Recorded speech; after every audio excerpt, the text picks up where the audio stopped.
A locked room was located adjacent to Bob Hope's office at the time of his passing.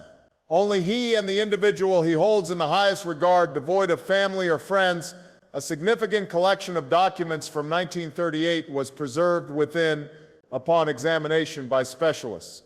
It was determined that Hope's comedy was not improvised in the moment. The undertaking required significant effort, similar to a covert organization dedicated to humor. Presidents requested that he share specific jokes with them.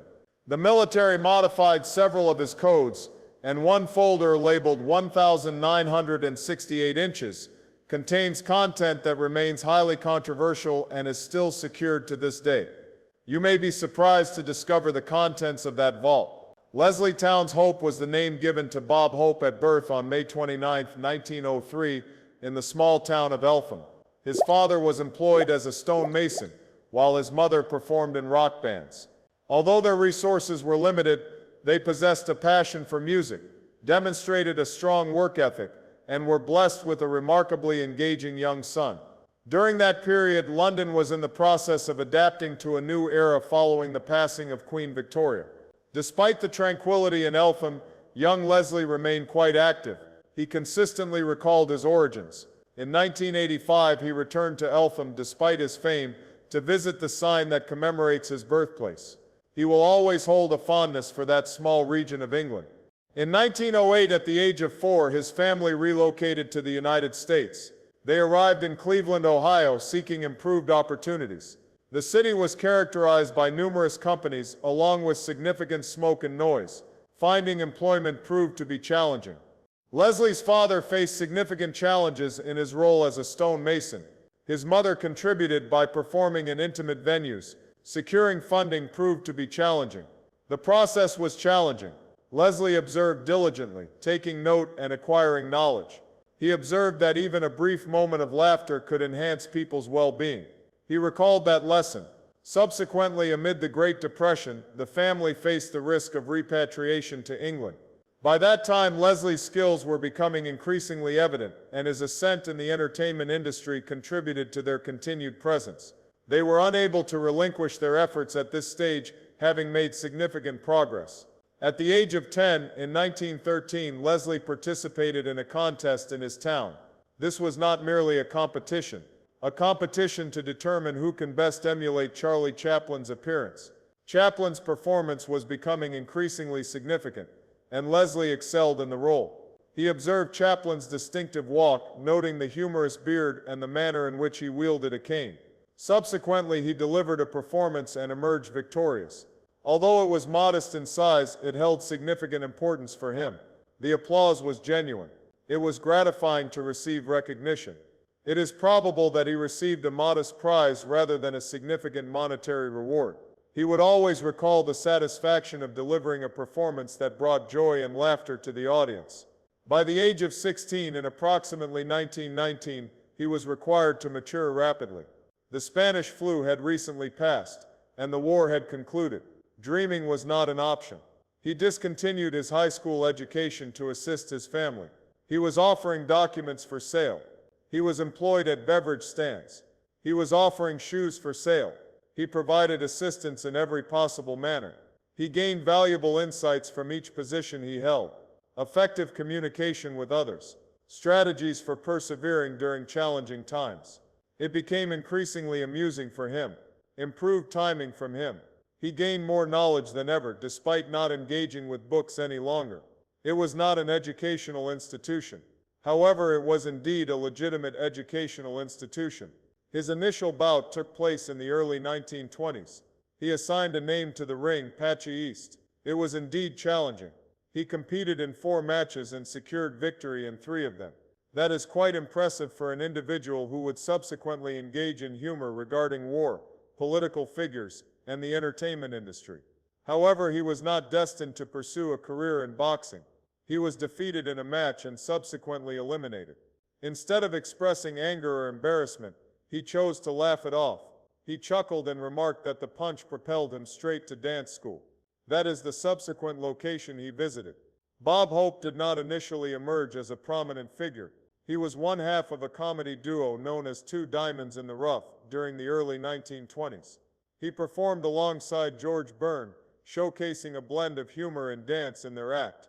The name clearly indicated the intention. They encountered several challenges.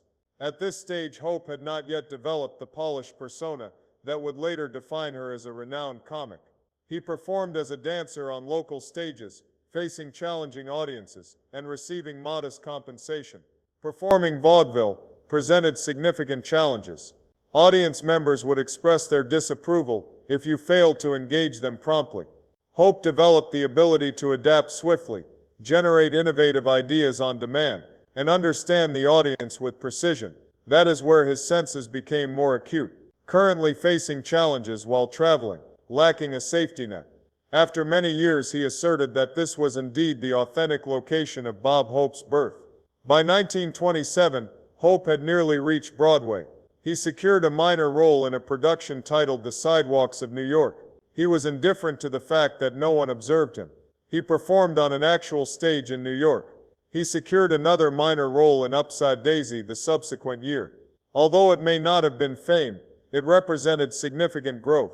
Subsequently, he pursued opportunities in Hollywood. A major corporation engaged him for a screen test. The situation was quite disorganized. It was noted that his voice was perceived as too high, and his appearance was not deemed suitable for television. He sustained an injury. Such a rejection could have marked the conclusion of all endeavors. Hope remained steadfast. He was determined to improve, so he returned to the theater. It is remarkable to consider that, despite his talent, Hollywood initially rejected him after all these years.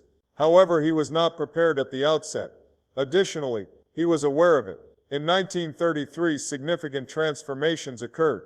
Hope secured the role of Huckleberry Haynes in the Broadway production of Roberta during that same year. This represents a significant advancement. The event unfolded in the sophisticated realm of Paris fashion, with Hope portraying the conductor of the orchestra, who humorously critiqued all present. His timing was impeccable. His humor was effective. The audience erupted in applause. The performance was conducted over 250 times. It elevated his profile and attracted the interest of Hollywood directors. Providing Hope with the appropriate components would enable her to demonstrate her capabilities effectively. He exhibited a remarkable sense of humor. His charisma was compelling. The songs received positive feedback from the audience. The feedback was highly positive. Suddenly, Bob Hope was no longer the outsider. He was gaining recognition. Not every significant moment he experienced was meticulously planned. Hope was required to provide commentary during a brief performance in Newcastle, Indiana. When he experienced boredom, he started to parody the statements by incorporating his own jokes in a mock-serious tone. The audience that experienced it expressed great appreciation. That seemingly trivial act evolved into something of greater significance. This evolved into a distinctive manner of communication that would characterize his professional journey. Hope started crafting concise, self-assured speeches that created the impression of direct engagement with the audience. This spontaneous idea resulted in an entirely new direction. The sound in question, he was recognized for embodying both an insider and a clown for the subsequent 50 years. However, beneath the humor, his personal life was quite disordered. Hope entered into matrimony with his singing partner, Grace Louise Troxell, on January 25, 1933. She was 21 years old, while he was 29 years old. The couple wed in Erie, Pennsylvania, but circumstances deteriorated rapidly. Completion was achieved by November 1934. In the interim, an unfortunate event occurred. During her time in Roberta, Hope encountered Dolores Reed, a singer employed at a bar. They established rapport rather swiftly. He commenced a relationship with her during his marriage to Troxell. Hope later informed the public that he wed Dolores in February 1934. The times appear to be inconsistent, however. At that time, he remained legally married to Grace. He would be committing bigamy if he were to marry Dolores at that time. Erie maintains a single marriage license on record, which serves primarily as a formality. The remaining details are confidential. Subsequently, Hope's team would attempt to minimize the significance of the marriage to Troxell by asserting that it was inconsequential. However, the reports indicate a different perspective. In 1935, there were significant developments. Hope secured his inaugural regular radio position on the Intimate Review at NBC. While it may not have achieved significant success, it certainly garnered attention for him. In 1938, he achieved significant success with Bob Hope in The Pepsi Show. It was scheduled to air every Tuesday. At 10 p.m., a significant number of individuals expressed their approval. Hope achieved significant recognition as a prominent figure in the radio industry. The program featured notable guest appearances by Desire Nas and Judy Garland. The song Thanks for the Memory gained prominence and became associated with Hope as its theme song. He established a brand that transcends mere entertainment. A significant number of individuals viewed his presentations, speeches, and performances on a weekly basis. He gained recognition through radio. Hope did not accomplish this independently. He recognized immediately that effective writing held significant importance. Upon the launch of Pepsodent, he compensated 8 writers, using his personal weekly salary of $2,500. He selected skilled individuals such as the Schwartz brothers, Mel Shavilson, and Norman Panama. Ultimately, the team comprised 15 writers. Due to Hope's fast-paced nature, each joke needed to be concise, limited to no more than 2.5 lines. A notable anecdote recounts that upon receiving payment, he would meticulously fold the writers' checks into paper airplanes and launch them onto their tables. By the early 1940s, the Pepsodent Show had become the most popular radio program in the United States. The group was exceptional. It reached an audience of over 30 million individuals each week. Many individuals appreciated Jerry Colonna for his distinctive beard and entertaining behavior. In her portrayal of Vera Vague, Barbara Jo Allen infused her unique style into the character. The presentation featured a straightforward structure. The event will feature Hope's speech, several acts, notable guests, and conclude with a skit. The feedback was positive. It was an exhilarating experience. Individuals frequently laughed and did so consistently. Hope executed her responsibilities exceptionally well. The program significantly influenced the evolution of radio comedy and marked a pivotal era in radio history. In 1938, Bob Hope achieved his first significant breakthrough in Hollywood as the star of the prominent production of that year. The production was a vibrant musical comedy that had a budget exceeding $1 million, a substantial amount for that era. He portrayed Buzz Fielding, a character with 3 former spouses and a current girlfriend. A particular song significantly enhanced the impact of this movie. Shirley Ross's rendition of Thanks for the Memory quickly established itself as a standard. The weekend at Niagara, during which we did not view the falls, was intended to be the pivotal moment, but it was removed due to its suggestive nature. The conditions became so wet that visibility of the falls was significantly reduced. Despite Leo Robbins' disapproval of the alteration, the song ultimately secured the Oscar for Best Original Song. Moreover, it evolved into Hope's defining song. This song was utilized at the conclusion of nearly every performance he conducted, with the lyrics frequently adapted to suit the specific event. The melancholic tone of the song complemented Hope's affectionate and humorous screen persona, providing audiences with an impression that the humor held deeper significance. In 1940, 2 years later, Road to Singapore was released in cinemas. This marked the initial collaboration of Hope and Bing Crosby in their renowned series of road films, and Dorothy Lamour. The film was originally intended for different actors. It was not accepted by Fred MacMurray and Jack Oakey, nor by George Burns and Gracie Allen. When Paramount paired Hope and Crosby, they were making a bold decision. The outcome was successful. The narrative centers around 2 spirited boys who escape to an imaginary island named Kaigon, where they encounter a woman residing there, portrayed by Lamour. The film distinguished itself through its consistent humor throughout. Hope and Crosby would spontaneously create lines and occasionally engage with the audience, a practice that was not typical during that era. There was a palpable connection between them.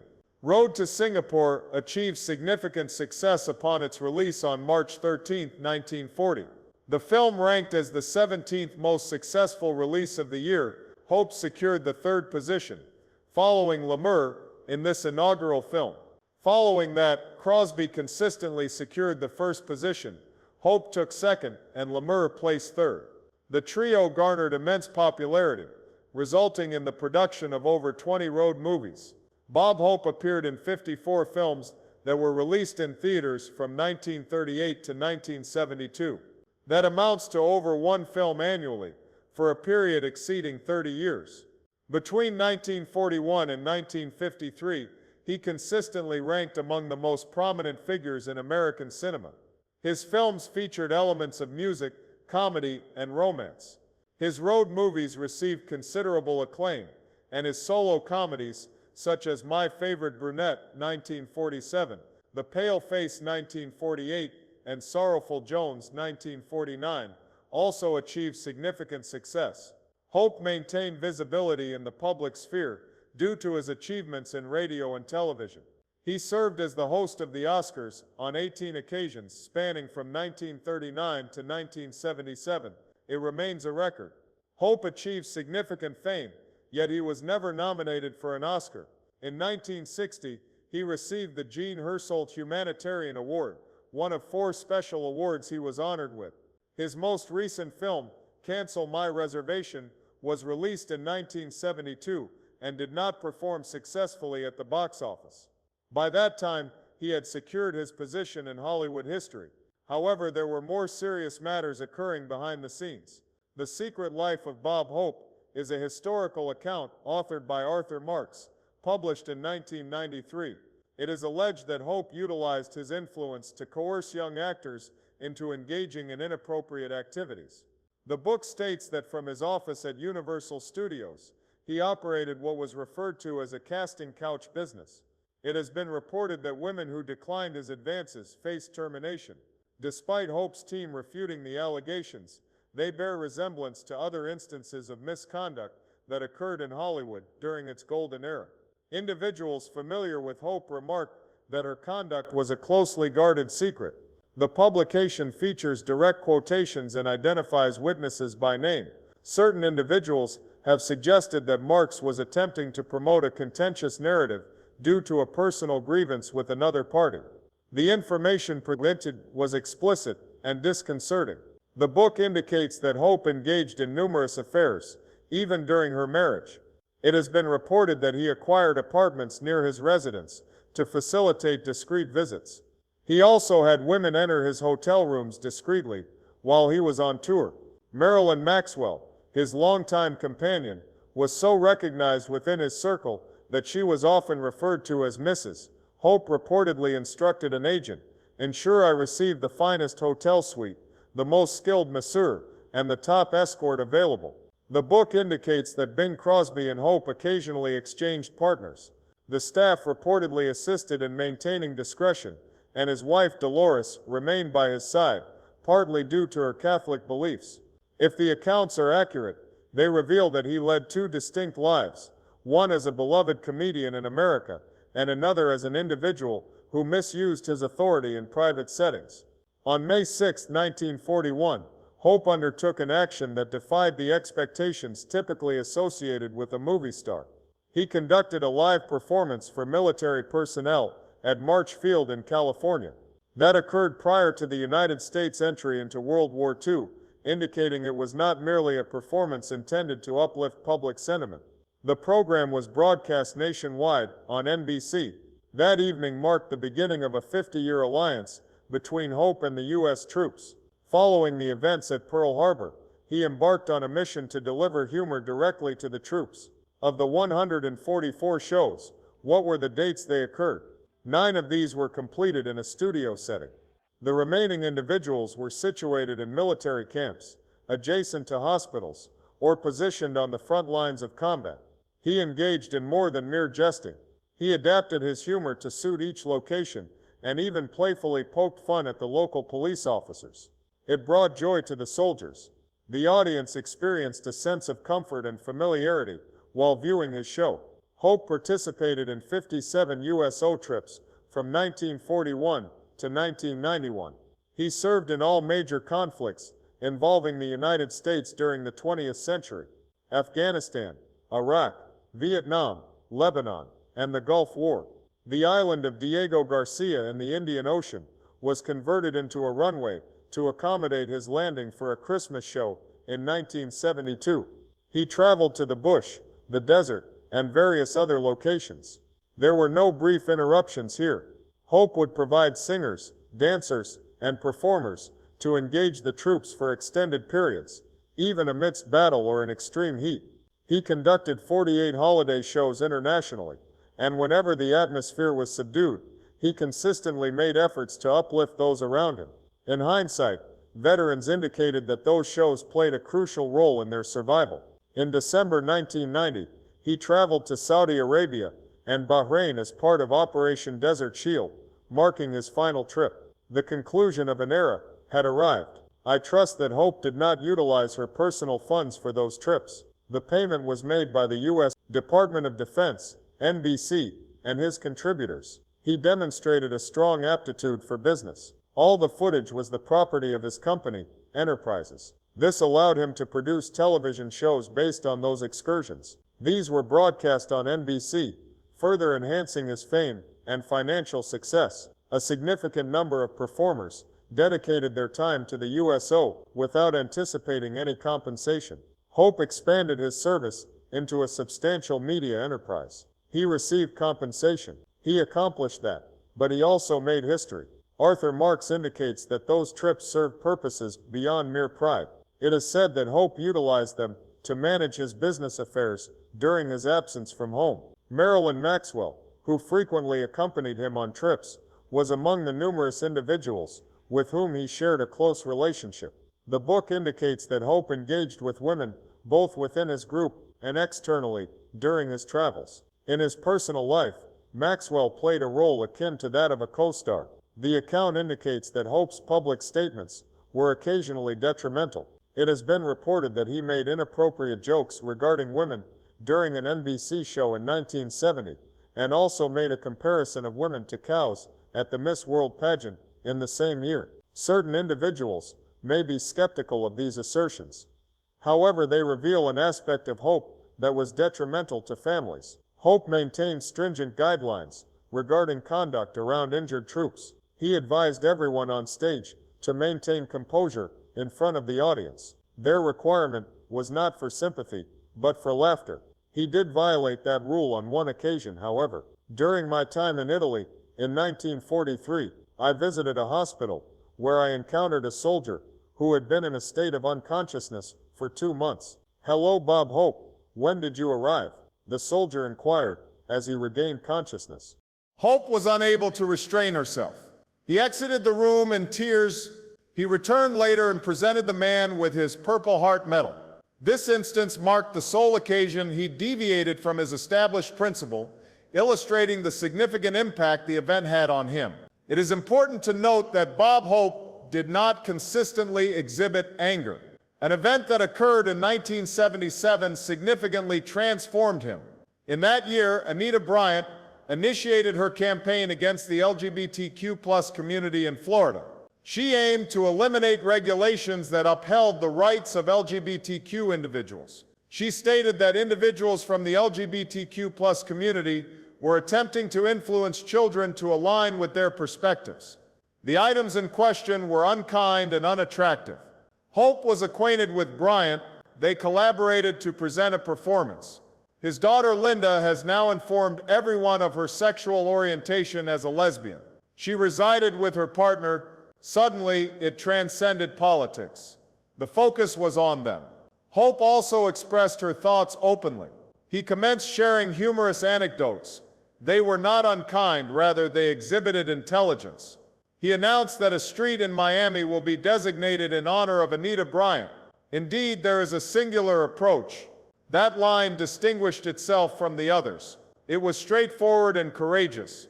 Hope took a stand when many prominent individuals hesitated to voice their opinions. I received a swift and significant response. Conservative organizations expressed significant dissatisfaction. They expressed numerous concerns to Texaco, which was Hope's sole supporter. Texaco requested that he cease his actions. It has been indicated that this topic is quite sensitive. Bryant authored an entire book on the subject and took pride in his accomplishment. This marked one of the initial instances in which the religious right organized a boycott. Hope remarked, "This is the most unusual occurrence I have ever witnessed." However, he did not entirely relinquish his efforts. He believed the joke to be genuine. Moreover, he possessed confidence in his daughter. In February 1986, significant developments occurred. AIDS was emerging as a significant issue. The government's capacity to alleviate public unrest was limited. It was Elizabeth Taylor who took the initiative. She led the Initiative for AIDS Research Advocacy. In Scottsdale, Arizona, during that month, she organized a significant fundraiser. Bob Hope accompanied her. It secured $800,000, a significant sum for that period. It featured prominent figures such as George Hamilton, along with sales and Arabian horses. Individuals globally became aware of the cause due to Hope's efforts. The situation posed significant risks. While many prominent individuals chose not to attend AIDS events, Hope made a notable exception. He arrived, entertained the audience, and transformed the manner in which individuals communicated. Several months later, however, he undertook an action that ranked among the most regrettable decisions he had ever made. Hope attended an elegant gathering aboard a boat on July 4, 1986, celebrating the Statue of Liberty, presenting an event for an audience of high-profile individuals who contributed $1,000 per ticket. The joke was then presented. There are individuals who assist with the maintenance and preservation of the Statue of Liberty. There is uncertainty regarding whether she acquired it at the mouth of the Hudson River or while on the Staten Island ferry. The atmosphere in the room became subdued. The reaction of individuals was one of astonishment, unpleasant sounds, and awkward laughter. The media was unreserved in its coverage. The feedback indicated that the joke was inappropriate, offensive, and contrary to ethical standards. Hope had exceeded its limits. He apologized afterward, but it was too late. The remark reflected a lack of understanding during a period when compassion was essential. He made another mistake in 1989. His use of the term fag on television was inappropriate. It was an unguarded moment, yet GLAAD responded decisively. They expected an apology from you. Hope has expressed more than just an apology this time. He financed his own video for a public service announcement. He advised them against making unkind remarks. The process was straightforward, transparent, and significant. While many individuals might have remained silent or held firm to their positions, he acknowledged his mistake. GLAAD was also surprised. An individual in a leadership position remarked, "We are unable to engage progressive artists for that." This indicated that Hope was prepared for development despite his imperfections. However, that enhancement did not benefit his film enterprise. Cancel My Reservation, his final film in a leading role, was released in 1972. The situation was quite disorganized. The feedback was not favorable. Attendance was lacking. The narrative was disorganized. A captivating blend of a murder mystery, a western, and a comedy seamlessly intertwined. The adaptation was intended to draw inspiration from a work by Louis L'Amour. However, it ultimately came across as rather frivolous. The event at Radio City Music Hall had the potential to be significant. However, the absence of an orchestra due to a strike hindered its impact. The performance did not feature the Rockettes. It solely consisted of the film. Only 300 individuals attended the largest theater event in the world. Hope was nearly 70 years of age. His humor was outdated. The appearances of John Wayne, Johnny Carson, and Bing Crosby appeared to lack authenticity, not due to the reviews, but because he recognized he no longer aligned with the current era. He understood it was time to move on. He took a brief hiatus from filmmaking after completing over 50 films. Bob Hope reached the remarkable age of 100 years. That is impressive in its own right. It was commendable, but what enhanced the experience further was the way everyone paid tribute to him. On May 29, 2003, the city of Los Angeles commemorated his 100th birthday by renaming the prominent intersection of Hollywood and Vine to Bob Hope Square. Indeed, 35 states have officially designated it as Bob Hope Day. Hope consistently joked about her age, remarking, "I'm so old." He quipped, "They took away my blood type."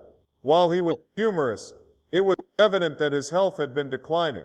In June 2000, he was admitted to the hospital due to internal bleeding in his stomach. The diagnosis was pneumonia in August 2001. He persevered regardless. On the morning of July 27, 2003, he passed away peacefully at his residence in Toluca Lake, California. He ultimately succumbed to pneumonia. Numerous items were abandoned by him. He has left an item behind. He was an exceptionally renowned performer in the 20th century. His sharp sense of humor remained intact, even in his final moments. "Where would you prefer to be interred?" they inquired. He informed them about his wife, Dolores. It is peculiar that his remains were initially interred in a tomb vault at the San Fernando Mission Cemetery. Subsequently, they were relocated to the newly constructed Bob Hope Memorial Garden adjacent to the previous location. Artists from across the globe received accolades. Numerous accounts indicate that his longtime friend Bing Crosby was present to welcome him in heaven. To truly grasp the essence of Bob Hope, one must witness something that eludes the experience of most individuals. It was more than merely a safe. It was a fire-resistant room adjacent to his home office. The walls consisted of organized rows of filing boxes. This is the location where the confidential information was stored. To his realm of humor, there were amusing sheets in one closet. The pages were prepared by his writers. Several of them contained Hope's personal annotations, such as "for laugh" or "emphasize Congress." Additionally, there was a structured listing in a separate section. Over 300 topics, encompassing subjects from aviation to zoological animals, have been organized in alphabetical order. He could then utilize all of his aviation-related humor if he needed to perform for instance, a group of pilots. He even retained jokes that lacked clarity. Several of them posed significant risks. Several of them appeared to be aged. He successfully rescued them regardless. At times they would be revived. A phrase he composed for the first time in 1966. "My three stocks transitioned from the financial section to the help wanted section and underperformed." However, that joke was ineffective on Black Monday in 1987. He maintained correspondence from various individuals. Individuals corresponded with him. Individuals engaged in warfare documented their experiences from the front lines. Correspondence was dispatched by elected officials. Handwritten letters were composed by U.S. leaders. Drafts from his USO performances were contained in one drawer. Throughout the Vietnam War, his team adapted their humor to suit the circumstances. There were humorous comparisons made regarding the traffic in Saigon, suggesting it was more congested than that of Rome. For even a brief moment, it brought laughter to the weary soldiers. The meticulous organization of Hope's method garnered the attention of the Library of Congress. In 2000, his files were digitized and transformed into an exhibition. It was more than mere humor. The focus was on their creation process. Hope meticulously reviewed each line. He would adjust the joke for the subsequent audience, after assessing its reception with the initial group. In 1953, it was noted that a golf joke was not well received in Cleveland, whereas it found considerable success in Chicago. As a result, he made a modification. He collaborated with additional individuals. The vault demonstrated that more than 100 individuals contributed to his work. Frequently, they engaged in disputes regarding the authorship of specific lines. A dispute arose regarding a roast of Bing Crosby in a letter from 1944. Multiple individuals were involved in the process. It contained numerous amusing elements. Interestingly, his previous jokes continued to resurface as time progressed. A historical article from 1970 discussing airport safety measures. You have the ability to soar, yet the destination remains undisclosed. At that time it appeared trivial. Conditions changed significantly following September 11. John Mulaney and Hassan Minhas, two contemporary actors, have examined Hope's method. The humor was not only amusing, but the delivery was equally impressive. The vault resembled a simpler version of the computerized writing rooms utilized in contemporary settings. Nevertheless, narratives emerged regarding that confidential matter. Certain individuals expressed that it contained unflattering content. It was not. The elements that presented the greatest challenges were the political jokes. Similar to a remark from 1968 regarding Lyndon B. Johnson, "He is so unpopular that his library card has already expired." However, these were frequently moderated for television to avoid causing any discomfort. During the 1950s, there existed a folder titled Risque, containing jokes that would likely fail to elicit laughter today. One remarked, "I advised my wife to dress attractively." An iron was positioned around her neck. Certain letters were unkind towards him. Soldiers from the Vietnam War expressed that he portrayed the conflict as overly simplistic. Correspondence of that nature has the potential to alter future narratives. I trust you have received the information.